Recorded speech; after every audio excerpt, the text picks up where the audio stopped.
Olá, eu me chamo Hércules Negreiros, sou aluno do quinto módulo do curso de Licenciatura em Matemática pelo Instituto Federal de Educação, Ciência e Tecnologia do Piauí. E eu escolhi como tema para essa microaula Geometria Espacial no Cotidiano.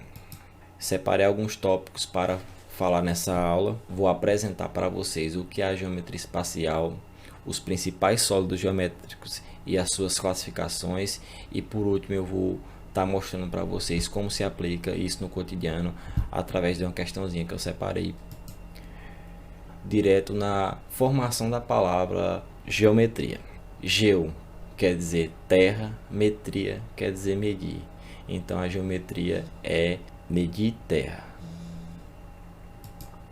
Antes de falar sobre a geometria espacial propriamente dita, temos que adquirir um pouco de conhecimento sobre um pré-requisito fundamental, que é a geometria plana ou a geometria de Euclides, a geometria euclidiana, que é a parte da matemática que estuda as figuras que não possuem volume, ou seja, são figuras bidimensionais, só possuem duas extremidades. Separei duas figuras aqui geométricas para a gente estar dando nome a alguns elementos.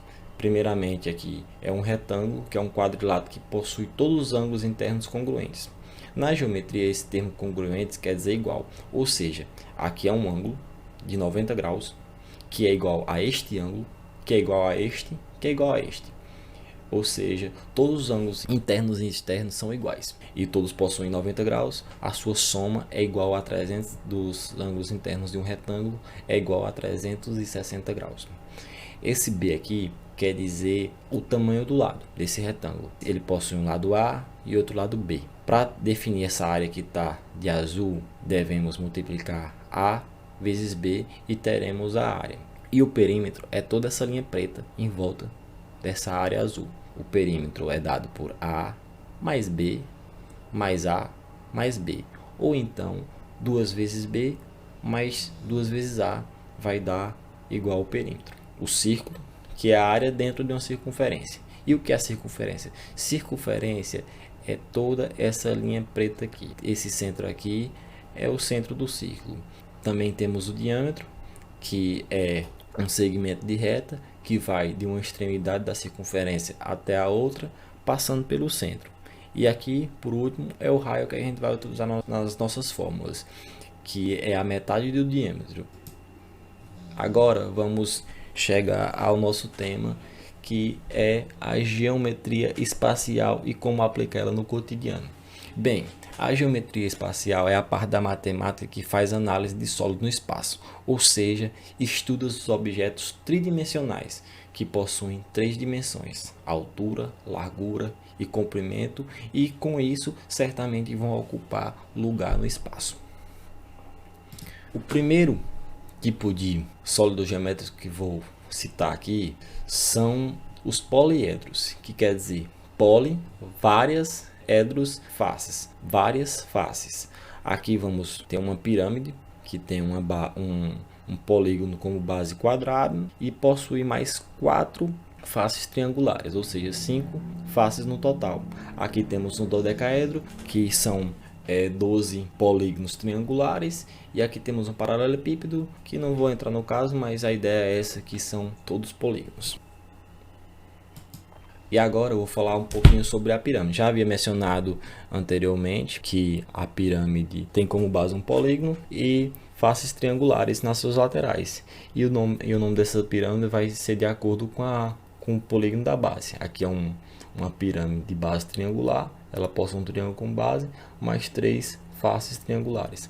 Aqui é uma pirâmide de base pentagonal, ela possui um pentágono na base, mais 5 faces laterais e um ponto fora dela, que é o vértice em comum entre essas 5 faces, e no total possuem 6 faces. E aqui é uma pirâmide de base hexagonal, que possui um hexágono na base, mais 6 faces triangulares, com um ponto fora dela, que é a intersecção de todas essas faces laterais, todas essas 6 faces laterais. Agora eu vou falar dos prismas, que é caracterizado por ser um poliedro convexo, com 2 bases congruentes e paralelas, além das faces planas laterais. Aqui é um prisma de base triangular, tem uma base triangular aqui, outra base triangular aqui em cima, ou seja, possui duas bases congruentes e em planos distintos. E aqui temos também um prisma de base hexagonal, dois hexágonos como base, superior e inferior, mais faces planas nas laterais.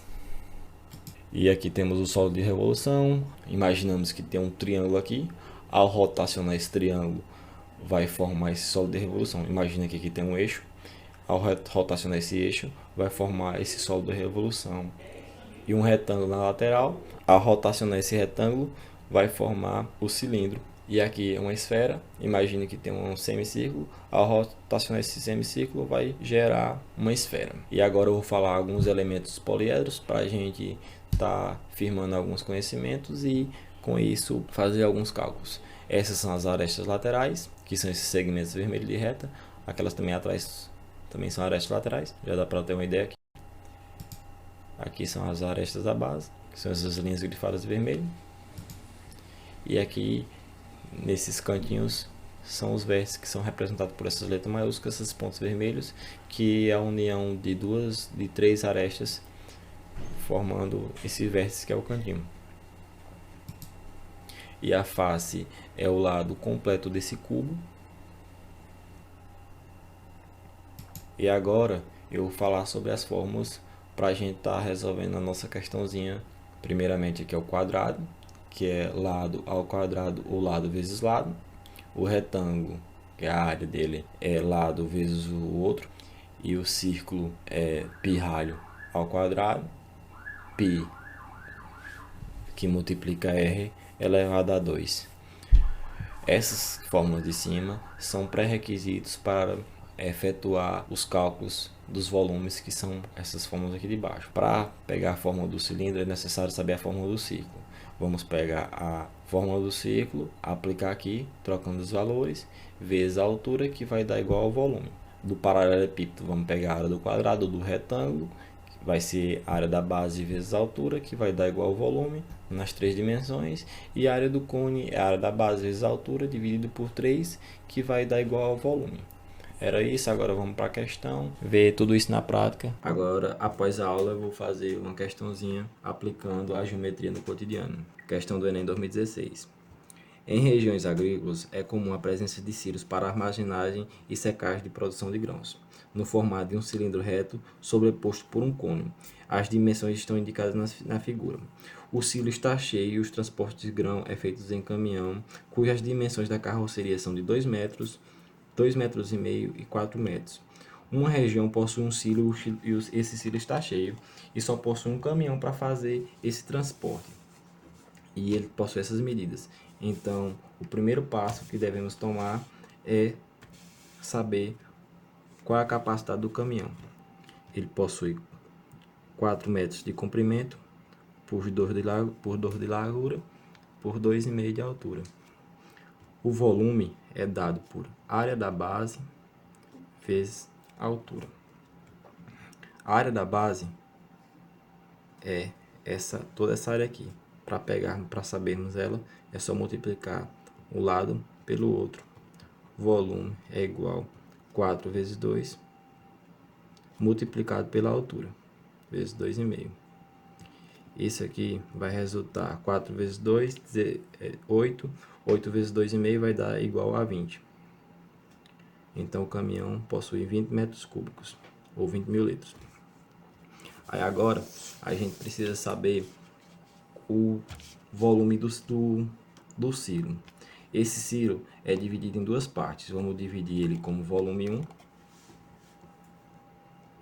que é a parte do cilindro, e volume 2. Volume é igual à área da base vezes a altura. A base do círculo, a área da base do círculo é igual a π raio ao quadrado. Na questão, ele fala que pode usar π como aproximação, 3 como aproximação de π. Então, o volume vai ser igual a 3, que é π, vezes o raio do cilindro, que é 3, tudo isso elevado ao quadrado, vezes a altura do cilindro, que é igual a 12. Então, o volume vai ser 3, que multiplica 3 ao quadrado, que é 9, vezes 12. E o volume 1 é igual a 27 vezes 12. Esse valor vai resultar em 324. E o volume 2, que é o volume do cone, é igual à área da base vezes a altura, tudo isso dividido por 3. O cone está sobreposto ao cilindro, então a área da base é a mesma, então vai ser volume 2 igual a 27, que é a área da base, vezes a altura do cilindro, que é 3, tudo isso dividido por 3. Então podemos simplificar 3 por 3, então o volume total é igual a 324 mais 27, que vai resultar em 351. Para sabermos quantas viagens serão necessárias fazer, é só pegar esse valor 351 e dividir por 20, que vai dar igual a 17,55. Então vai ser necessário fazer 18 viagens de caminhão, sendo que uma vai ser completa e outra e a última o caminhão vai pela metade, mas no total serão 18 viagens.